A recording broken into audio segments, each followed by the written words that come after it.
Operation Sindoor, brilliant move by India. বন্ধুরা, আমরা যেটা ভাবছিলাম যে ভারতবর্ষ হয়তোবা পাকিস্তানকে এবার একটা বড় ধরনের অ্যাটাক করতে যাবে, কিন্তু সেটা কিন্তু ভারতবর্ষ এখনো করেনি। কিন্তু আমরা প্রস্তুত হয়ে আছি। যদি পাকিস্তান থেকে কোনো রিটেলিয়েশন আসে, তাহলে কিন্তু আমার মনে হচ্ছে ভারতবর্ষ একটা যোগ্য জবাব, এর থেকে বড় জবাব তারা দেবে। তো ব্রিলিয়ান্ট মুভ, তার কারণ কি বন্ধুরা? এই যে মুভটা নিয়েছে, এটা কিন্তু কার্গিল যুদ্ধের মধ্যে অতটা ধ্বংসাত্মক নয়। অর্থাৎ শেয়ার মার্কেটে কিন্তু এটা কিন্তু ততটা খারাপ প্রভাব পড়বে না। অর্থাৎ বাজার এখানে এখন যেখানে আছে সেখান থেকে নিচের দিকে পড়ার কিন্তু সম্ভাবনা খুবই কম এই মুহূর্তে। যুদ্ধ যদি এর থেকে বড় হয়, আরো ধ্বংসাত্মক হয়, তাহলে সেটা কখন কোথায় যাবে সেটা পরে আমরা আলোচনা করবো, সেরকম পরিস্থিতি এলে তখন। কিন্তু এই মুহূর্তে মনে হচ্ছে, এই মুহূর্তে পরিস্থিতির দিকে মনে হচ্ছে বাজার কিন্তু এর থেকে নিচে নামবে না। কারণ বাজার দেখুন অলরেডি কালকে কিন্তু বেশি পড়েনি, স্থির হয়ে দাঁড়িয়ে আছে। বাজার জাস্ট ওয়েট করছে যে ফার্দার কোনো মানে বড় ধরনের যুদ্ধের কোনো সম্ভাবনা আসে কি না। বন্ধুরা, একটা জিনিস খেয়াল রাখুন যে পাকিস্তানের ভারতবর্ষের সাথে যুদ্ধ করার মতো ক্ষমতা আছে মাত্র 4 থেকে 5 দিন। তো পাকিস্তানও জানে যে আমি যদি যুদ্ধ করি তাহলে আমি 4 দিনের বেশি টিকতে পারবো না। তখন কিন্তু পাকিস্তানের হার কিন্তু হবেই, এটা পাকিস্তান ভালো করে জানে। তবুও কেন পাকিস্তান যুদ্ধটা করতে এসছে বা তারা কেন এই মুহূর্তে এই হামলাটা করলো, তার কারণ হচ্ছে আমার যেটা মনে হচ্ছে এর পিছনে রয়েছে চায়নার হাত। কারণ একটা জিনিস আপনারা খেয়াল করুন যে করোনার পরে সারা পৃথিবীর যত কোম্পানি আছে তারা কিন্তু একটা ডিসিশন নিয়ে নিয়েছে, সেটা হচ্ছে আমরা চায়না প্লাস ওয়ান এই পদ্ধতিতে ম্যানুফ্যাকচারিং করব। অর্থাৎ চায়নাতেও ম্যানুফ্যাকচারিং করবে এবং তার সাথে অন্য দেশেও করবে। তো সেই ক্ষেত্রে সবার থেকে এগিয়ে হচ্ছে ভারতবর্ষ। তো সেখানে ভারতবর্ষ একটা বড় জায়গা, যেটা নাকি বিভিন্ন কোম্পানিগুলো তাদের ম্যানুফ্যাকচারিং কোম্পানিগুলো চায়না থেকে ভারতবর্ষে শিফট করাতে পারে এবং করেছেও। দেখুন অ্যাপেল অলরেডি ভারতবর্ষে এসে ম্যানুফ্যাকচারিং শুরু করে দিয়েছে। তো অ্যাপেলকে দেখে দেখে আরো বিভিন্ন কোম্পানিতে ভারতবর্ষে আসবে, এটা চায়না বুঝতে পেরেছে। তো চায়না ডাইরেক্টলি কোনদিন ভারতবর্ষের সাথে যুদ্ধ করবে না, কারণ চায়না জানে ভারতও কম শক্তিশালী নয়, যুদ্ধ হলে দুজনের সমানে সমানে হবে। সুতরাং চায়না ডাইরেক্টলি আসবে না, কিন্তু ও পাকিস্তানকে দিয়ে যুদ্ধ করা শুরু করবে বা ভারতকে ডিস্টার্ব করা শুরু করবে, এটা আমার মনে হচ্ছে। দেখুন, একদিকে হচ্ছে চায়না প্লাস অন প্রসেস সব জায়গায় চলছে, তার সাথে আবার ট্রাম্পের ট্যারিফ। এই ট্রাম্পের ট্যারিফটা যখনই ঘোষণা হয়েছে চায়না তখন আরো বিপদে পড়ে গেছে। যে প্রথমত চায়না প্লাস অন যখন হচ্ছিল তখন তো অনেকেই ভারতবর্ষে আসা শুরু হয়েছিল, আর এই ট্রাম্প ট্যারিফে ভারতবর্ষের সবার থেকে এগিয়ে আছে যে আমেরিকার সাথে কি করে আমরা নেগোসিয়েশন করে আমরা এগ্রিমেন্ট করতে পারি যাতে কিনা আমাদের উপর ট্যারিফটা না বসে। যদি ট্যারিফ কম হয় অন্য দেশের থেকে ভারতবর্ষে, তাহলে কিন্তু কোম্পানি আরো দ্রুত ভারতবর্ষে আসবে। তো এই যে যে চায়নার একটা বড় রিস্ক, চায়না এই রিস্কটাকে ম্যানেজ করার জন্য আমার মনে হচ্ছে যে ও পাকিস্তানকে উস্কাচ্ছে যে তুমি ভারতের সাথে একটা যুদ্ধ করো, যাতে কিনা যুদ্ধ হলেই যারা ইনভেস্টর আছে, যারা কোম্পানি আছে, তারা ভয় পেয়ে যাবে যে ভারতবর্ষের যুদ্ধ হচ্ছে, আমরা এই মুহূর্তে যাবো না। তখন তারা এই ব্যাপারটা অন্যরকম ভাবে, হয়তো ঢিলি দেবে, হয়তো যাবে না। হয়তো চায়না এই কথাগুলি ভেবে এই মুভটা নিয়েছে। কিন্তু ভারতবর্ষ সেখানে একটা ব্রিলিয়ান্ট মুভ করে দিয়েছে যে তুমি যদি চায়না বা পাকিস্তান যদি আমাদের সাথে যুদ্ধ করতে আসো, আমরা কিন্তু তার জবাব দেব, কিন্তু আমরা যুদ্ধ চাই না। আমরা রেডি আছি সবকিছু নিয়ে, কিন্তু আমরা যুদ্ধ চাই না। এটাই হচ্ছে ভারতবর্ষের সবচেয়ে ব্রিলিয়ান্ট মুভ। সেটা হচ্ছে চায়না এবং পাকিস্তানকে এবং বিভিন্ন দেশের যে কোম্পানিগুলো তাদেরকে বলা যে আমরা যুদ্ধ করব না, কিন্তু আমরা আপনাদের সুরক্ষা দিতে পারি। বন্ধুরা, এবার এখানে একটু খেয়াল করুন যে চায়নার সমস্যাটা কি।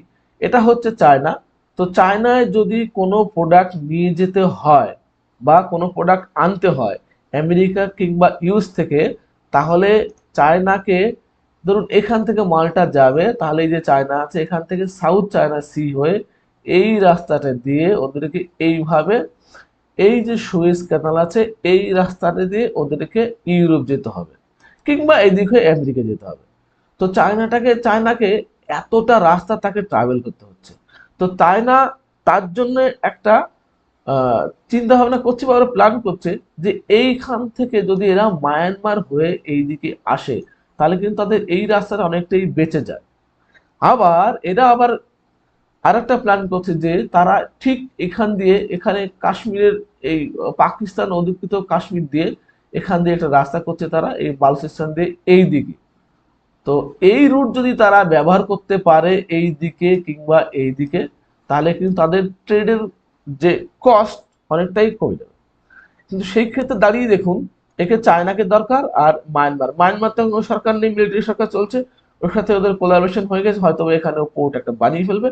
চায়না তো অলরেডি, সরি, এই পাকিস্তানও কথা চলছে এই গোয়াদার পোর্ট, এখানে একটা ওরা পোর্ট বানাচ্ছে, সেই পোর্ট দিয়ে ওরা সরাসরি এখান থেকে মালপত্র নিয়ে আনা করবে। সেক্ষেত্রে দেখুন আমাদের ভারতবর্ষে কিন্তু অনেকটা সুযোগ, আমরা অনেকটাই কাছে আছে এবং আমাদের কাছাকাছি আছে এই সমুদ্র বন্দর। এবং কালকের একটা খবর আছে, সেটা হচ্ছে আমাদের ইউকের সাথে, মানে এই সমস্ত দেশগুলোর সাথে একটা ফ্রি ট্রেড এগ্রিমেন্ট অলরেডি হয়ে গেছে, তাতে আমরা ওদের সাথে ফ্রি ট্রেড করতে পারবো। তো এখান থেকে মালটা নিয়ে আমাদের যাওয়া খুবই সুবিধা। সেখানে কিন্তু চায়না কিন্তু অনেকটাই প্রবলেমে আছে। তো আমরা একটা, মানে ভারতবর্ষে একটা ভালো মুভমেন্ট নিতে পারে এখানে, যে পাকিস্তানকে শায়েস্তা করতে হবে। সেটা হচ্ছে এখান থেকে জল বন্ধ করে দেওয়া হয়, তাহলে পাকিস্তানের এই সিন্ধ এবং পাঞ্জাব প্রদেশ, এখানে চাষাবাদে প্রচুর ক্ষতি হবে।